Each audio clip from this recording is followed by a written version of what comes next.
Welcome to Natural Habitat Adventures Daily Dose of Nature.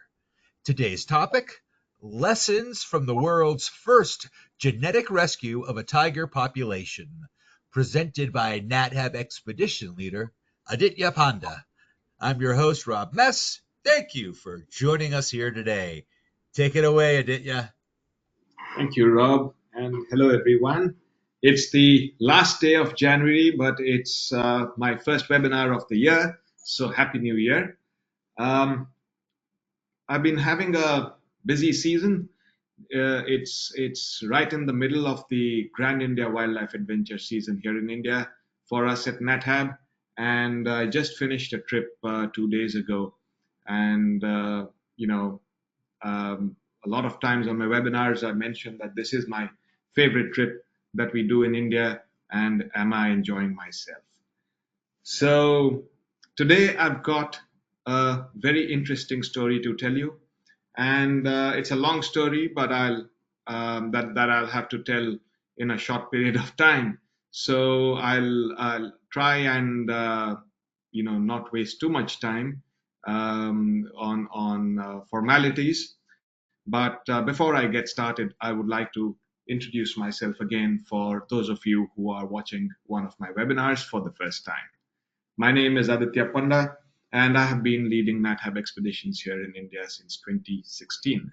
I primarily lead what we call our tiger trips, which include the Grand India Wildlife Adventure, India Tiger Quest, and India Tiger Photo Expedition. Now, this is something that I say a lot of times, but for a lot of us NatHab expedition leaders, when we are not leading NatHab expeditions, we are all busy doing something else for wildlife. Some of us are researchers, and a lot of us are conservationists.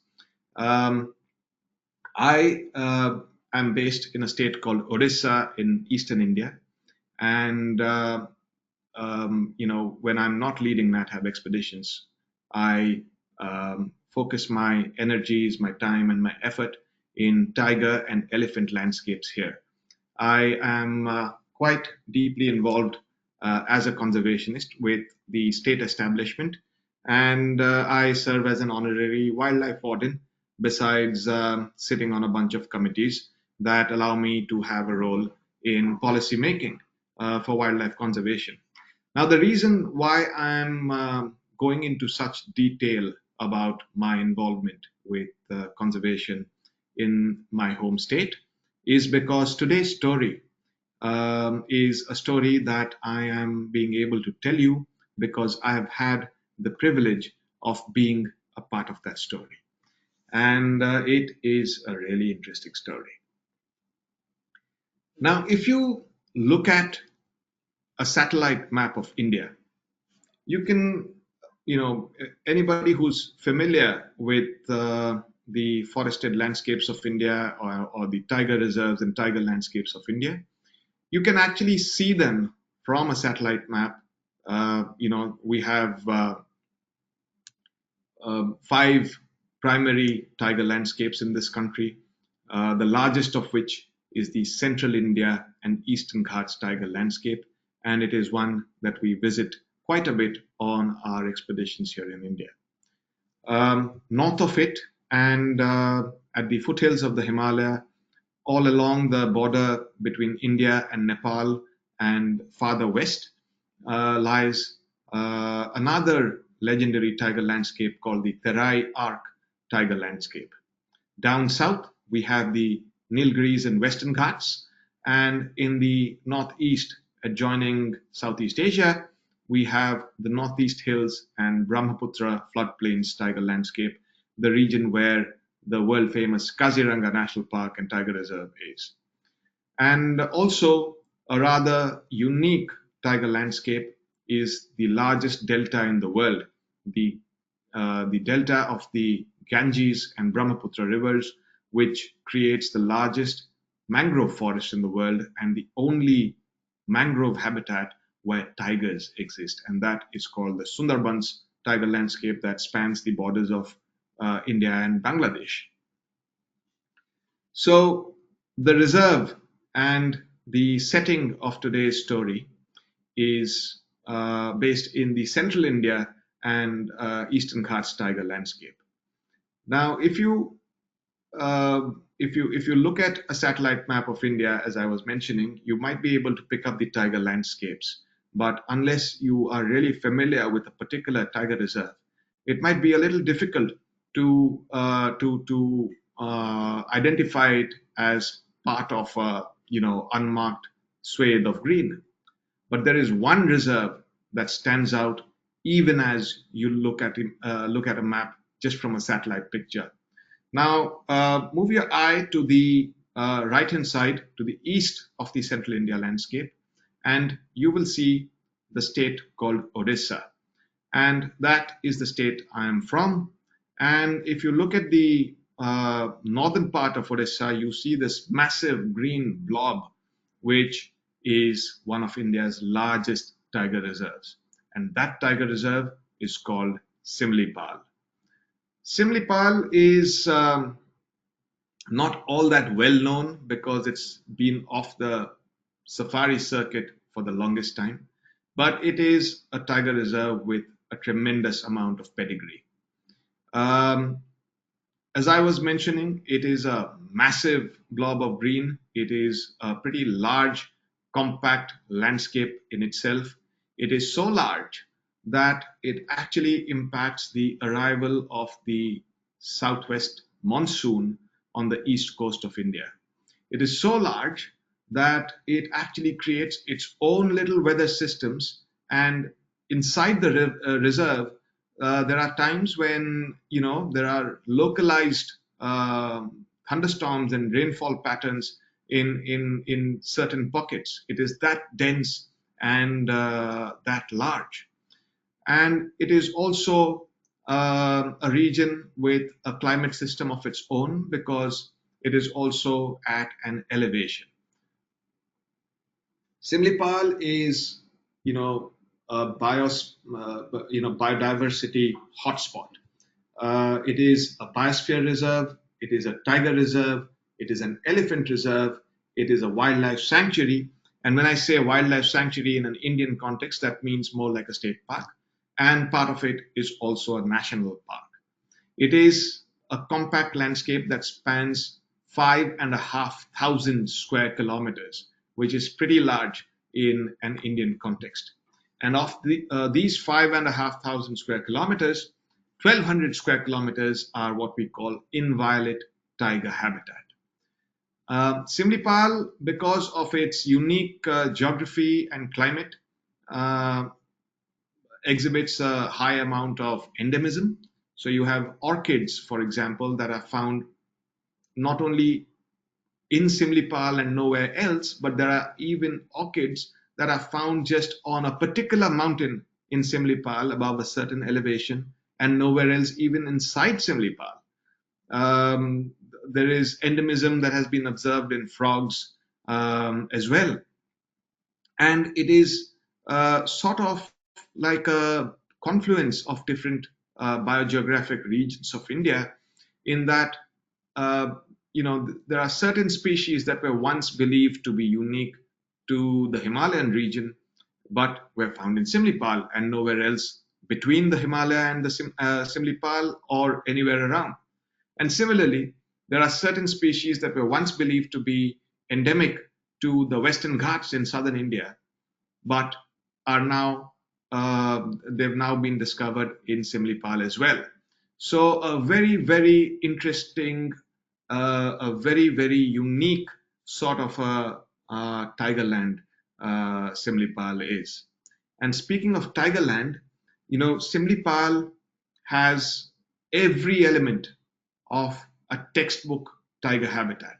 It has thick, dense forests. It has perennial water. It has, in fact, it is the source of 11 rivers. Just this one forest is the source of 11 rivers. It has got beautiful grassland valleys, and it is just the ideal habitat for tigers. But that has not always been the case. Simlipal has been protected for tigers for 52 years now. It was, in fact, one of the first 9 tiger reserves with which India's tiger conservation efforts began in 1973 under a project called Project Tiger, about which I've spoken quite a few times in the past. But Simlipal has always been, or until recently, it has been one of the laggards of India's tiger reserves. It has had the dubious distinction of being one of the very few tiger reserves where instead of the tiger population growing, it was actually declining. And there are several reasons for that.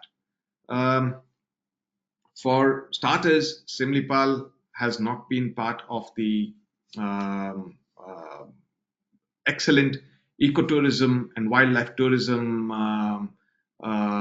circuit that many of India's other tiger reserves are part of, and that causes lesser public scrutiny.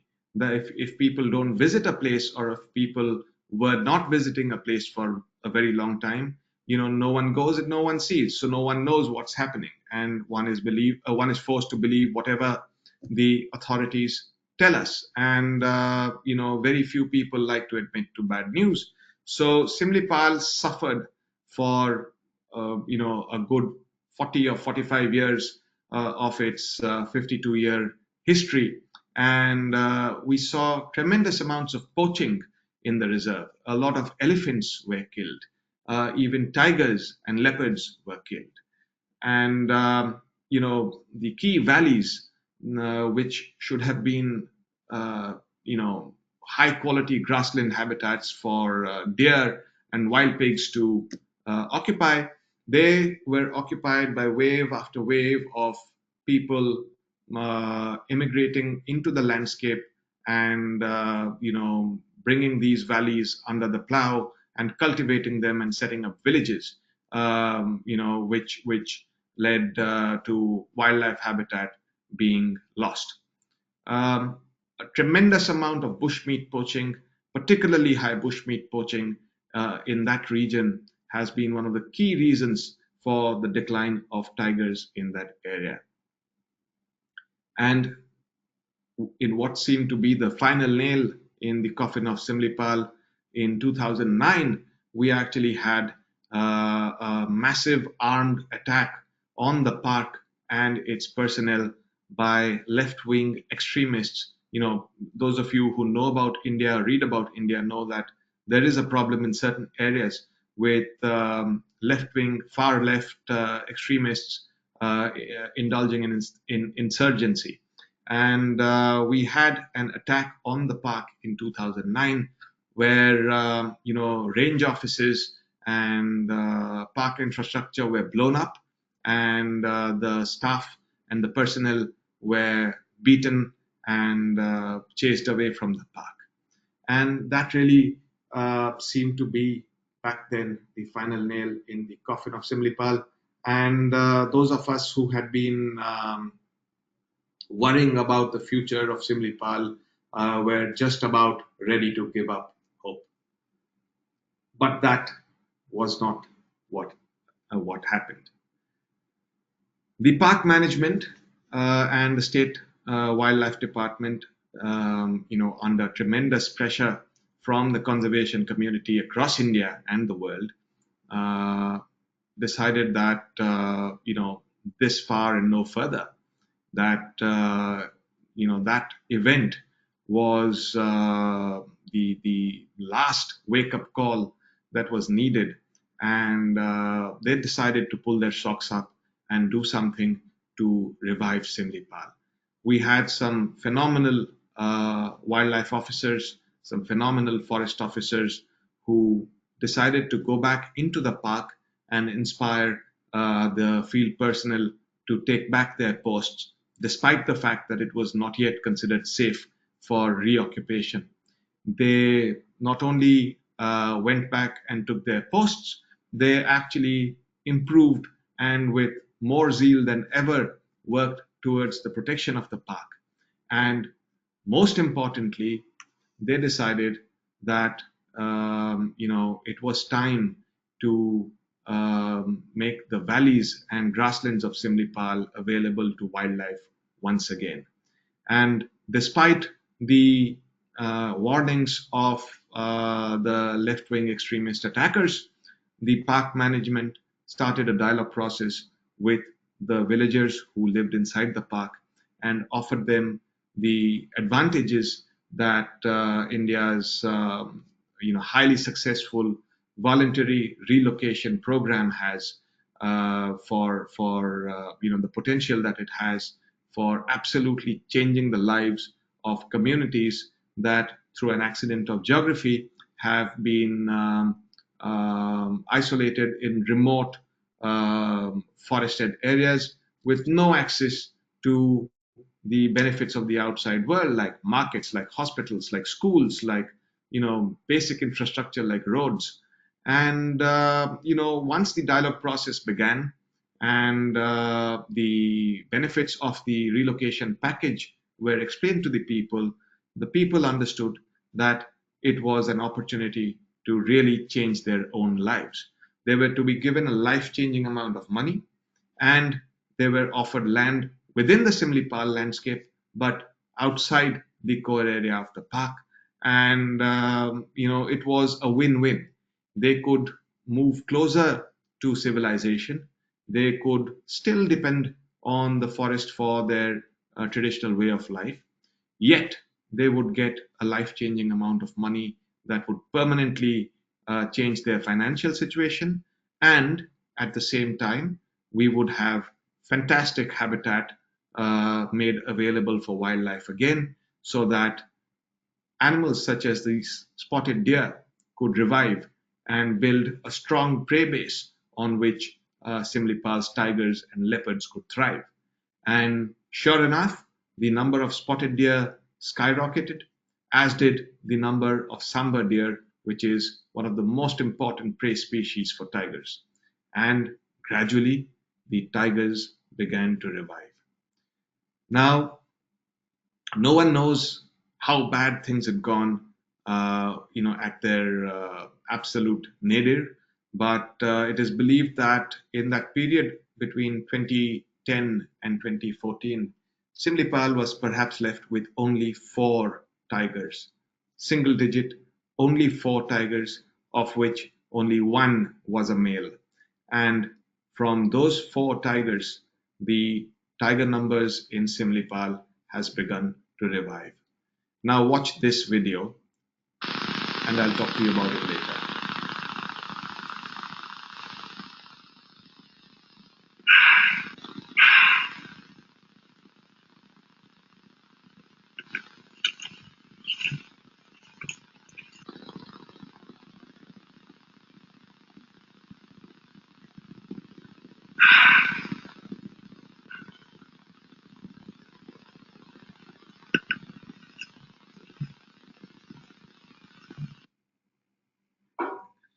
Have you ever seen a tiger like that? Do you see how different that tiger looks? Let me tell you another story. It was 1993 and I was 6 years old. And my mother was reading the newspaper to me. And because I was always in love with wildlife, she came across this news article that she decided that she must read out to me. And the article said that in Simlipal, on the fringes of Simlipal, a tiger had entered a cowshed and had killed a lot of cattle. And this was in the middle of a village. And a villager, on trapping the tiger inside the cowshed, had killed it with an arrow in self-defense. Now, when the park authorities arrived and found the tiger, they were quite surprised to see that tiger because, we all know what a tiger looks like. It is yellow or orange or brown with black stripes on it. But this particular tiger had or seemed to have been a black tiger with yellow stripes on it. And I remember that exact line, a black tiger with yellow stripes on it, because that's what the newspaper said. And, that was that, and everyone sort of forgot about it. Now, the first ever trail cameras to monitor tigers were set up in Simlipal in 2006.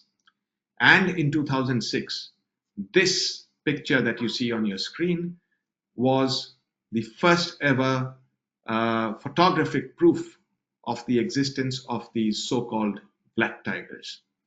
Now, what are these black tigers? Look at this. Here you have a black uh, tigress, and she's got a perfectly normal colored cub. Now, so they clearly are the same species, and there is something interesting going on here. Now, what has happened here is that the DNA sequence that determines the color of a tiger in a tiger's genes um, sometimes has what geneticists call a spelling mistake. What this does is that it creates a mutant morph. Now, when an animal carrying this mutation mates with another animal that carries the same mutation, then they produce an offspring that is also very likely to exhibit that mutation.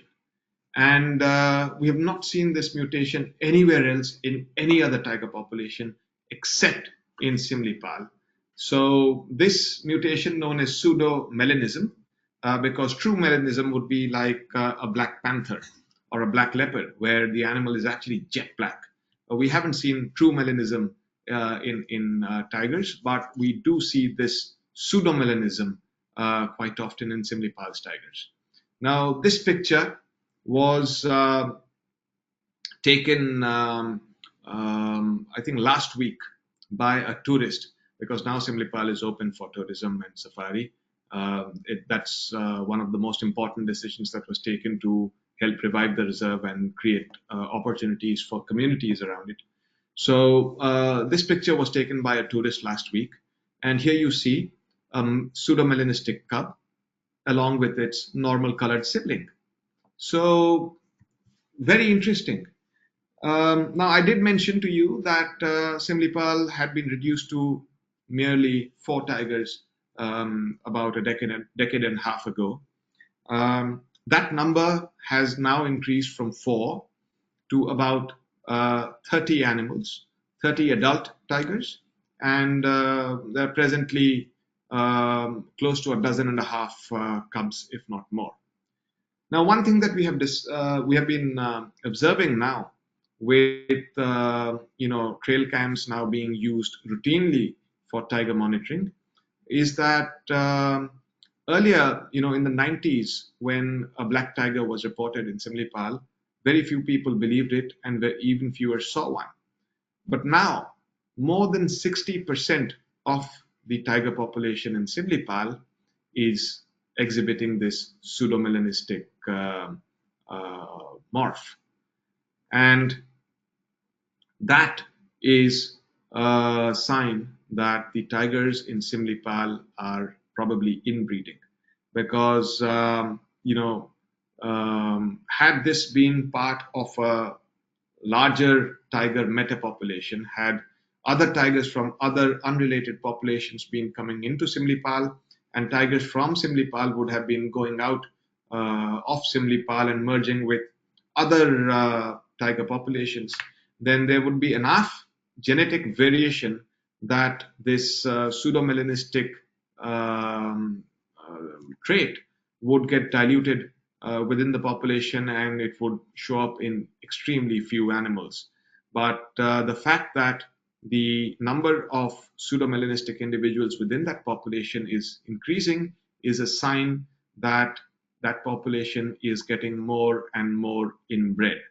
And when a population gets inbred, that can have various threats to it. It could make the population as a whole unhealthy, and it could make them prone to a single epidemic being an extinction event.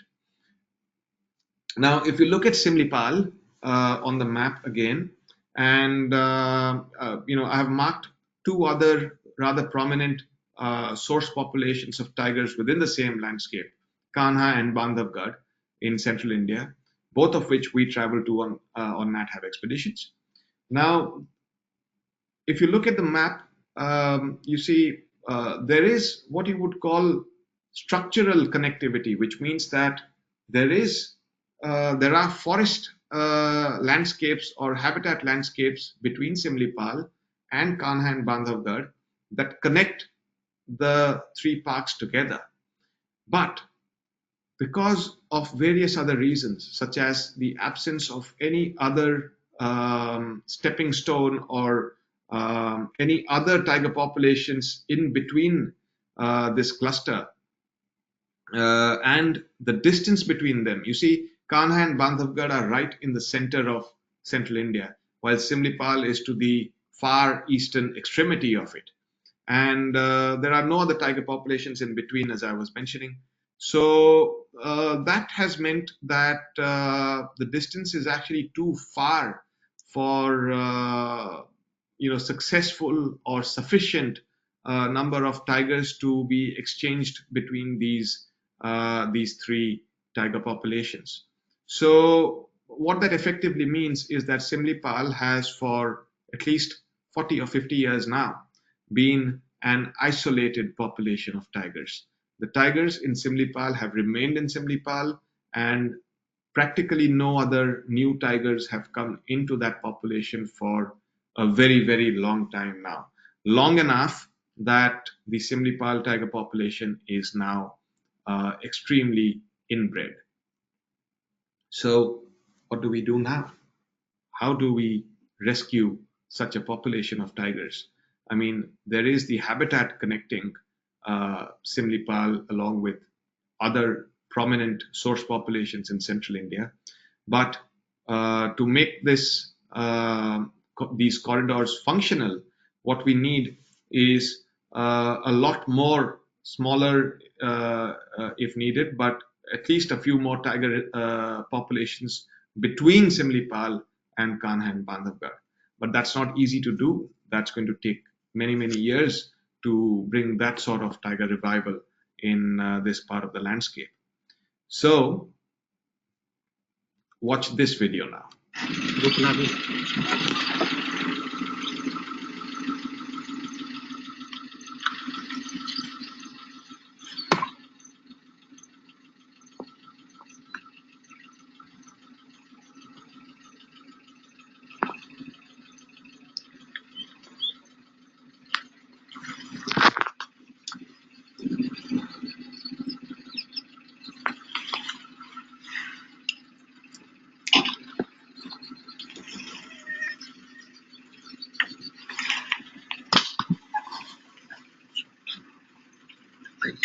No water.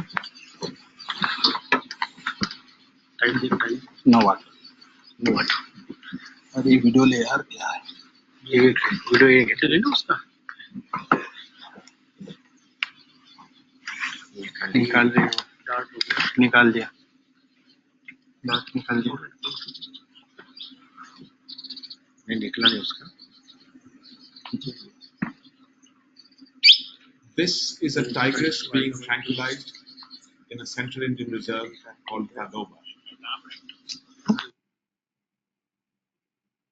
That was a tigress being tranquilized in a central Indian reserve called Tadoba, and she is destined for Simlipal.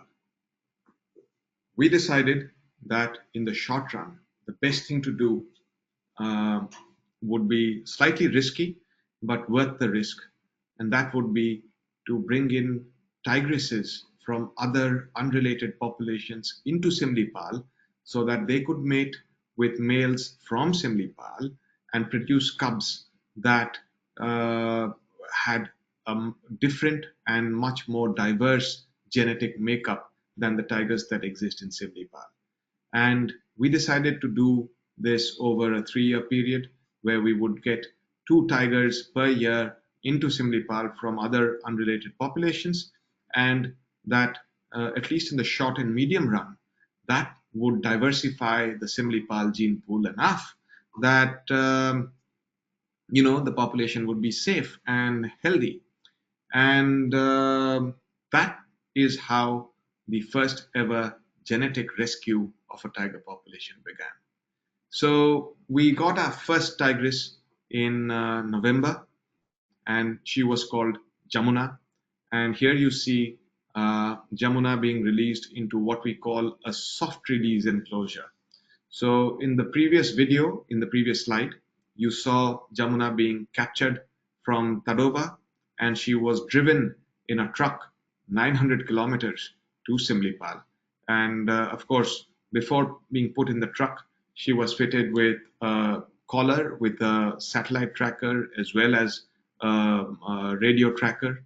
And then she was released into this, what we call a soft release enclosure in Similipal, so that we could monitor her for a while, and that she would also get a chance to settle into the landscape. And we just needed to see if she was healthy and capable of killing her own prey. So she was provided with wild boar and deer inside the enclosure, and she did successfully kill them after the first 2 days, which probably was just her recovering from the exhausting journey. So about 2 weeks later, we decided to release her. Well, she did give us a lot of sleepless nights. As soon as she was released, and here is her being released from the enclosure. As soon as she was released, she proved to be an absolute wanderer. She, was released in the heart of Simlipal's finest tiger habitat, where there are lots of other tigers and therefore a lot of other tiger activity. What Jamuna did was that she, wherever she smelled the pheromones from spray marks or scent marks of other tigers, she just left that area and started walking away from it. And she walked and walked and walked till she reached the fringes of the park. And when she was reaching the fringes of the park, we were getting really, really jittery, because we did not want any situations of conflict occurring where she would enter villages and kill livestock, or worse, where she could be a danger to people. But Jamuna proved that our anxiety was unfounded, and that even when she was at the edge of the forest, she would be very careful about avoiding people and about remaining undetected by people just going about their business. So there would be lots of times when she would be close to villages, but the villagers would have no idea that there was a tiger there. Of course, we had our rangers and staff in the area with their antennas, keeping an eye on her, and making sure that people did not enter those patches of forest. Eventually, Jamuna has decided to settle in a satellite habitat of Simlipal just south of it, and she has settled in. She has created her own territory. She's marking it. She's patrolling it, and she is hunting her own prey. All perfect signs that she has settled in. And you see, now it's just a matter of time when she comes into estrus. And when she does come into estrus, she will start seeking a male tiger on her own. And she knows her way around the landscape, so she's going to go in and start mating. Um, Shortly after Jamuna was brought in, we brought in a second tigress, and we named her Zeenat after a very famous Bollywood actress from the 1970s and 80s called Zeenat Aman. And that's because Zeenat was just such a beautiful tigress. And Zeenat was brought in and released into a similar soft release enclosure, but this enclosure was in the north of Simlipal, unlike Jamuna's enclosure, which was in the south of Simlipal. The north of Simlipal has fewer tigers, and we were hoping that if Zeenat was released there, she would probably find, unoccupied quality habitat and decide to settle in there and help repopulate the north of Simlipal. And as they say, there is always a plan that you make, and then things just tend to take their own turn. So when we released Zenith, she just went on an expedition of her own. She not only left Similipal, but she actually went into neighboring states. And, that got us really, really worried and jittery, because within our own state, our administration, our wildlife administration, our rangers, they could do whatever was needed to control the situation if a tiger went into human habitation or, into a dangerous landscape. But in another state, that becomes a little difficult.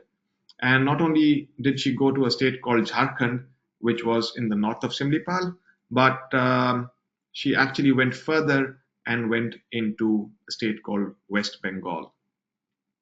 And there she went into extremely difficult terrain where it was getting very, very difficult to catch her. And one thing we realized was that Zenith was not only just wandering and losing her way into these suboptimal sort of habitats because of her natural instinct to first try and home, and second, try and figure out the lay of the land in a strange landscape. Um, she actually had her first encounters with elephants. Now, Zenith came from a landscape where there are no wild elephants, and she had never seen an elephant in her life. But Simlipal has a pretty large elephant population. And when she saw her first herd of elephants, she just ran, and she stopped only 20 kilometers later. And when she saw her second herd of elephants, that's when she ran again, and she went into West Bengal, the state of West Bengal. Now, here is an interesting learning from this experience. Um, Political differences between individual states can actually impact the fate of a wild animal that is moving between those states, especially when it happens to be such a high profile wild animal such as Zenith the tigress. Now, when we finally succeeded in capturing Zenith in the state of West Bengal, the government of West Bengal, which is politically opposed to the government of Odisha, refused to let our personnel bring her into our state. They said that she needed to be taken to the zoo at Calcutta, or Kolkata as it is known now, for health checkups. And that really, got our National Tiger Conservation Authority, which is the central or federal body that monitors and directs tiger conservation across India, as well as our state government, absolutely incensed. Um, you know, because this animal is meant for rewilding. It is meant for, genetic improvement of a wild tiger population. So taking her to a zoo risks imprinting her with humans. And besides, the idea was that she will be captured and sent right back to Simlipal. So after a lot of public pressure and a lot of threats from the federal government, legal threats, the state of West Bengal hurriedly sent her back to Odisha. And this, of course, was actively covered by the press. And I had the opportunity to talk to a national media channel. And I'll play the video from that so that you can get to know exactly what happened, how and why she strayed, and why that wasn't such a big deal, and why it was important to bring her back and release her in Simlipal as soon as possible. More about this translocation of a tiger that happened in Simlipal, Zenith the tigress, and then she gave a lot of stress to the forest department as it had to track her as she traveled through Jharkhand to Bengal. Has been brought back. It's a very interesting case being watched very closely by all conservationists. Thank you, Gargi, and Happy New Year to you and everyone on this panel. Gargi, the Zenith incident is being scrutinized a lot by the press and the conservation community. And I think it's, as just Dr. Qureshi just explained, it is a very natural thing for a tiger that has literally been airdropped into a new landscape to explore far and wide across the landscape to figure out the lay of the land. And the tigress, of course, has no idea what Similipal is or what Odisha is or Jharkhand or Bengal is. Sure. Now, this happens to be the first ever genetic rescue of a tiger population in my knowledge. And as you know, Similipal has a tiger population that is isolated from every other tiger population in the rest of the Central India and Eastern Ghats landscape. So it was crucially important to bring in fresh genes into this population to address that issue in the short run. And you know how the increasing proportion of melanistic tigers within the Similipal population has been warning us of increasing inbreeding, and therefore this was highly required. And such sort of scenarios are very likely whenever a new tiger is brought into a landscape.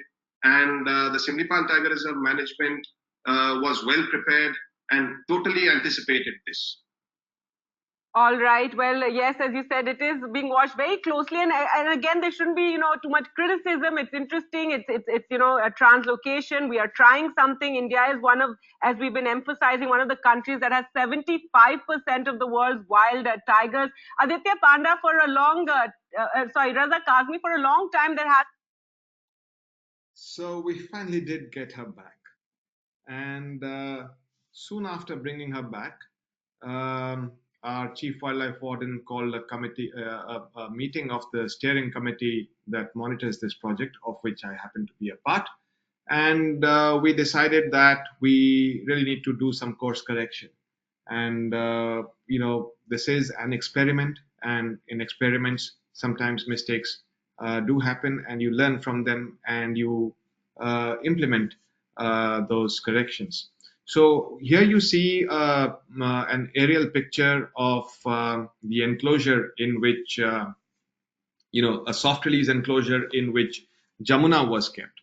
And after Zenith's foray into neighboring states, we decided that once we bring her back, we should put her in that enclosure in South Similipal rather than in the one in North Similipal. And not only that, we have decided to increase the size of the enclosure and also to have a boma built into the enclosure in a way that wild spotted deer and wild boar and sambar deer can sort of passively be sort of flushed into the enclosure so that Zenith has a constant supply of wild prey. And we decided that she needs a much longer settling in period. She needs to stay in the soft release enclosure for much longer. And while she's in the enclosure, she will be acclimated to the presence of elephants by the park's domestic elephants being made to wander in that meadow in which the enclosure is, so that they can graze there at a distance, and Zenith can watch them from a distance and gradually get comfortable with the presence of elephants.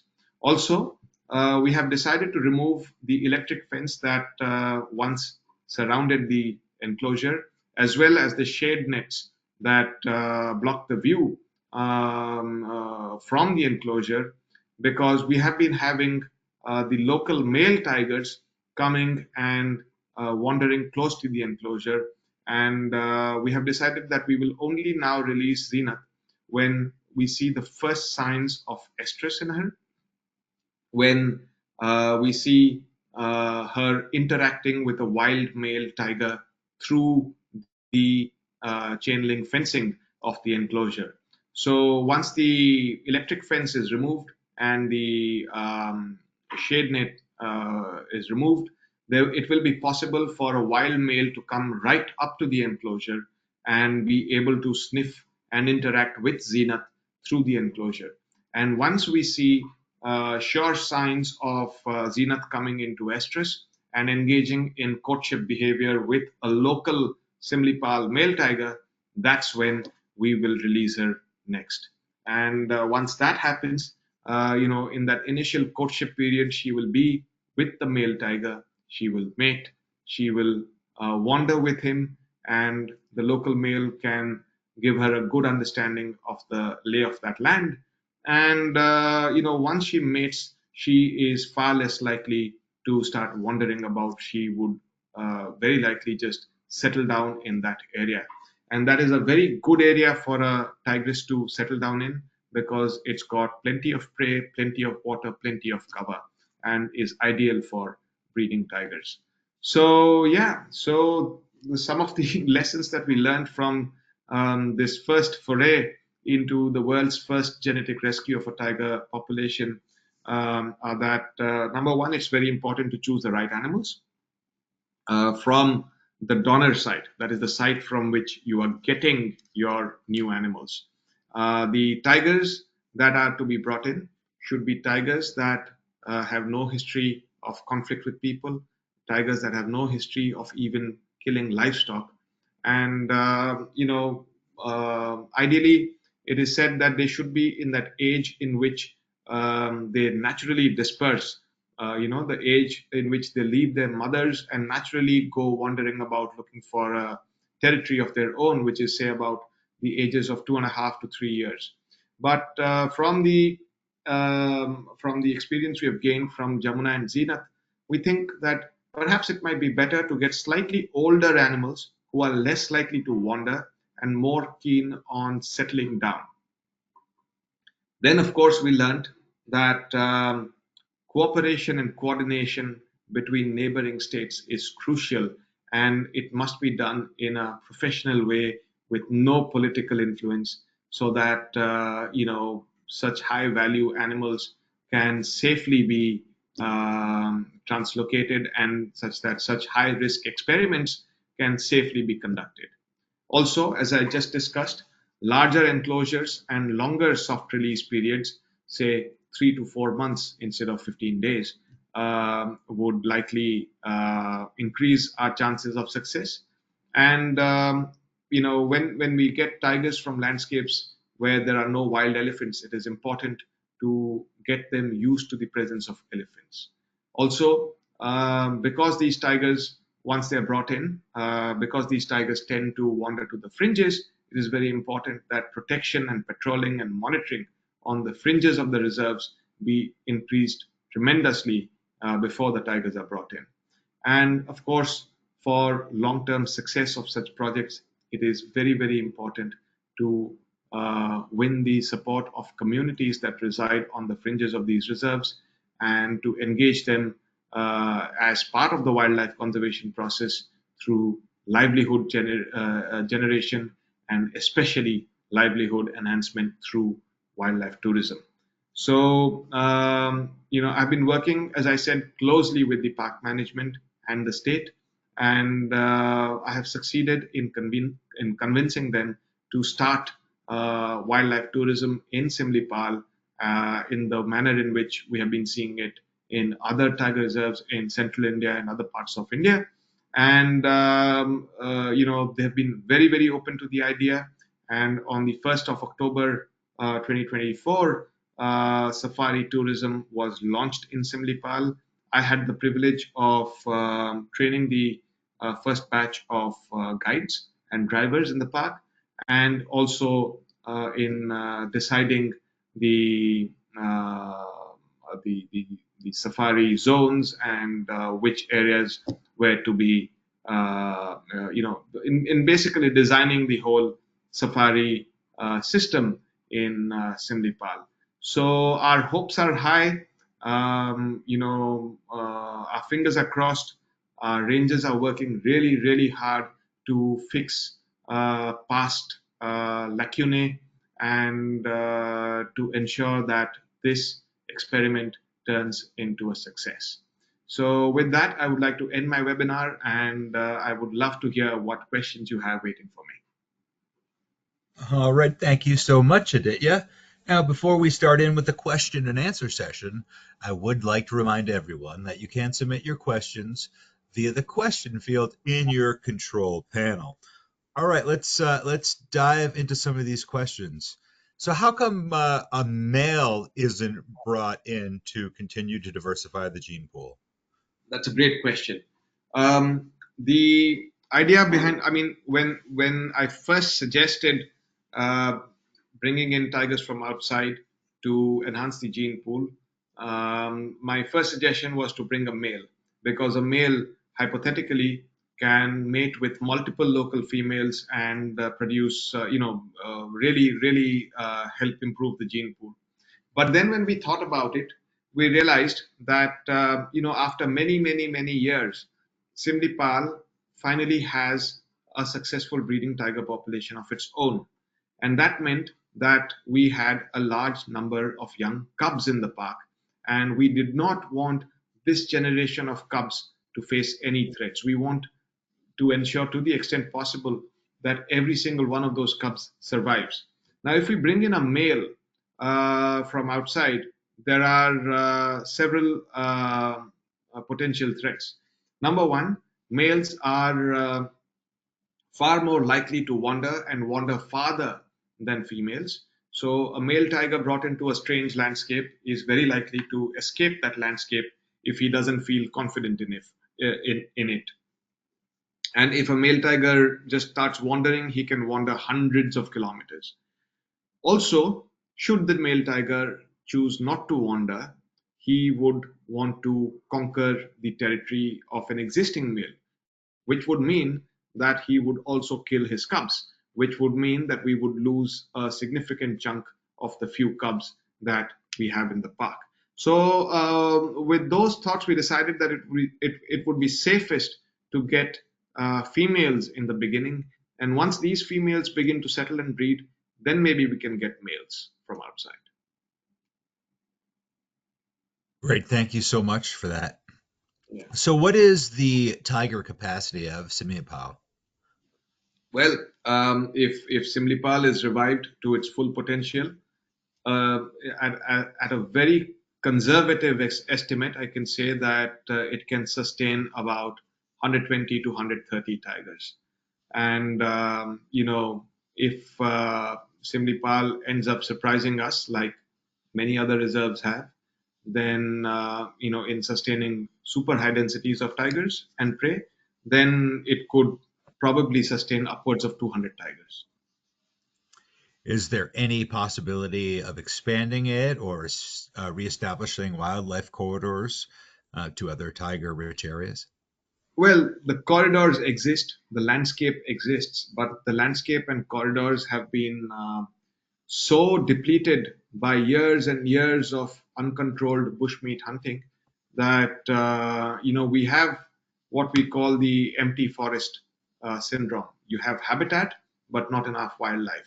So the focus now is to first revive Simlipal's tiger population, and then use that for tigers to spill out of Simlipal and reoccupy those forests in the corridors that already exist, and create new sort of subpopulations or stepping stone populations all the way to central India. And that will eventually cause it to become a natural metapopulation. So, what is the chances, or how often does it happen that the tigers fight and injure or even kill each other? Well, they fight quite frequently, but tigers actually killing each other or fighting to kill each other is fortunately a much rarer occurrence. But when a male tiger comes into a new territory and decides to establish himself there, the first thing he will do is to kill all the cubs that the resident females have, so that they can come back into estrus and he can sire his own cubs there. But adult tigers fighting each other to the death is much rarer. Got it. Thank you for that. So, is there any actual numeric goals on how many new females you actually need to address the inbreeding issue? Yes, as of now, we have decided to bring in 6 females, 2 a year for the next 3 years. That's the first stage of the experiment, and then we'll see how things go, and take it from there. Gotcha. Thank you. What is the current tiger population? As of now, there are 30 adults and about 18 to 20 cubs. Gotcha. Thanks. So, is NatHab looking to add this park on one of its trips down the road? I knew that question would come. See, Rob, Similipal is a place that is just beginning to come up.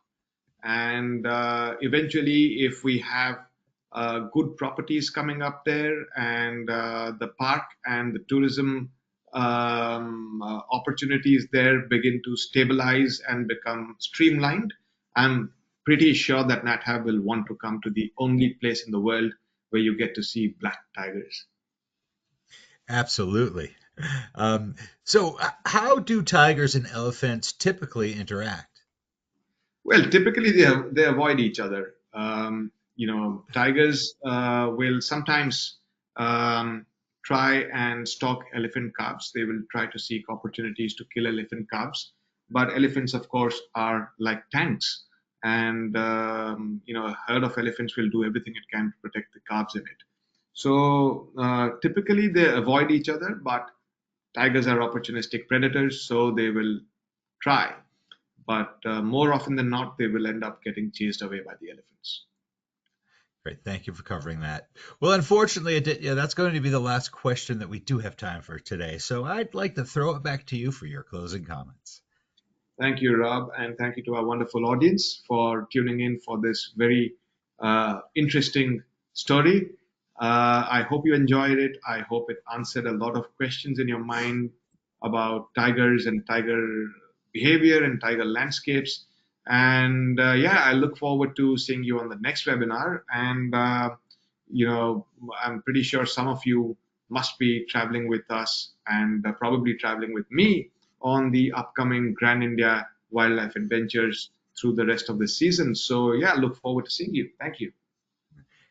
Aditya, thank you so much for taking the time to present for us today. And I'd also like to thank everyone who joined us today.